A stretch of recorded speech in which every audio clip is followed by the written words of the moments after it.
বাংলাদেশকে এই মুহূর্তে আসলে কন্ট্রোল করছে কে? ডক্টর ইউনূসের সরকার, আইনশৃঙ্খলা বাহিনী, নাকি সুদূর ফ্রান্স থেকে পিনাকি দা এবং সাংবাদিক ইলিয়াস? এই মুহূর্তে আমার সাথে নিশ্চয়ই সবাই একমত হবেন যে পিনাকিদার অঙ্গুলি হিলানিতে এখন অনেক কিছুই ঘটে যাওয়ার সম্ভাবনা রয়েছে, যেখানে আইনশৃঙ্খলা বাহিনী থেকে সেনাবাহিনী সবাই এক ধরনের অসহায় অবস্থানে আছে। তো সরকারের অবস্থানটা কি?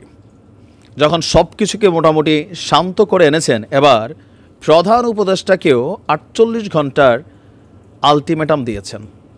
দুইটা সিদ্ধান্ত দিয়েছেন যে এই দুইটা সিদ্ধান্ত এই অন্তর্বর্তী সরকারকে পালন করতে হবে। দর্শক, একের পর এক ধাসু মার্কা সিদ্ধান্ত দিচ্ছেন পিনাকিদা।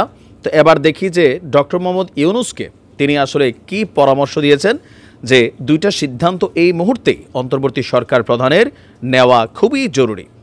উপদেষ্টা ডক্টর মোহাম্মদ ইউনূসকে রাষ্ট্রের সকল স্থাপনা থেকে বঙ্গবন্ধু শেখ মুজিবুর রহমানের ছবি সরিয়ে ফেলা এবং গোপন যেই বন্দিশালা আছে সেই বন্দিশালাগুলোকে পরিদর্শনের আহ্বান জানিয়েছেন পিনাকি ভট্টাচার্য। তো এর মধ্যে ইতিমধ্যেই আমরা দেখেছি যে গণমাধ্যমে নিউজ চলে আসছে, আপনার যে একটা অ্যাক্টিভিটিস সামনে আসতে যাচ্ছে।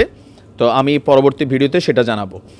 তো ফেসবুক পোস্টে পিনাকিদা বলছেন যে গতকাল বুধবার বিকাল থেকে নাটকীয়ভাবে বদলে যাওয়া পরিস্থিতিতে আজ মন্ত্রিপরিষদ সভায় দুটি সিদ্ধান্ত গ্রহণ করা খুবই জরুরি।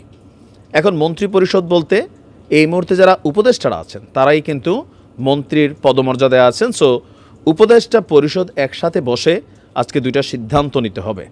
নাম্বার 1, দেশ এবং বিদেশে অবস্থিত বাংলাদেশ সরকারের সকল স্থাপনা থেকে ফ্যাসিবাদী দুঃশাসনের প্রতীক শেখ মুজিবের ছবি এবং যে কোনো ধরনের চিহ্ন আগামী 48 ঘন্টার মধ্যে সরিয়ে ফেলতে হবে। আগামী 48 ঘন্টার মধ্যে। এখন বিদেশে কি আছে? বিদেশে যে আমাদের দূতাবাসগুলো আছে, বিশেষ করে প্রত্যেকটা দূতাবাসেই বঙ্গবন্ধু শেখ মুজিবুর রহমানের ছবি আছে।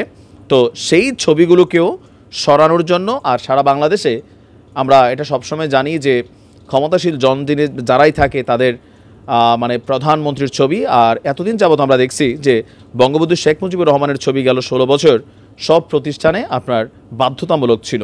তো এইগুলাকে সরানোর জন্য বলেছেন। দ্বিতীয়ত, ভুক্তভোগী এবং গণমাধ্যম কর্মীদেরকে সঙ্গে নিয়ে ডক্টর ইউনূস সামরিক গোয়েন্দা সংস্থা, আমাদের সেনাবাহিনীর যে গোয়েন্দা সংস্থা আছে ডিজিএফআই, এবং আইনশৃঙ্খলা বাহিনীর র্যাবের পরিচালিত গোপন বন্দিশালা যেগুলো আছে, আয়নাঘর কিন্তু একটা না, একাধিক আয়নাঘর এই দেশে ছিল। তো সেই বন্দিশালাগুলোকে পরিদর্শনের অবিচল সিদ্ধান্ত গ্রহণ এবং সেগুলোতে যাওয়ার তারিখ ও সময় ঠিক করে তা আজ প্রেস ব্রিফিংয়ে বলে দিতে হবে। গেল 6 মাস যাবৎ অনেকের মধ্যে প্রশ্ন উঠছে যে আয়নাঘরগুলো আসলেই কি আছে নাকি নাই। যদি থাকে তাহলে আয়নাঘরগুলো কোথায়? কেন জাতি এই গত 6 মাস পর্যন্ত আয়নাঘরের অনেক গল্প শুনছি, অনেক বক্তব্য শুনছি, ভুক্তভোগীরা বক্তব্য দিচ্ছেন, কিন্তু প্র্যাকটিক্যালি আয়নাঘরগুলো আসলে কোথায় আছে সেটা কিন্তু এখনও জাতি নিজ চোখে দেখে নাই।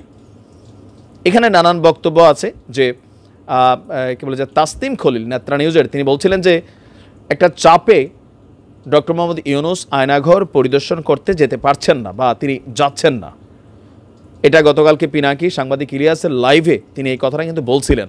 তো এর পরপরই আজকে আমরা দেখলাম যে ডক্টর ইউনূসের প্রতি আবার আলটিমেটাম আসছে। দেখা যাক কি ঘটে। ভালো থাকুন।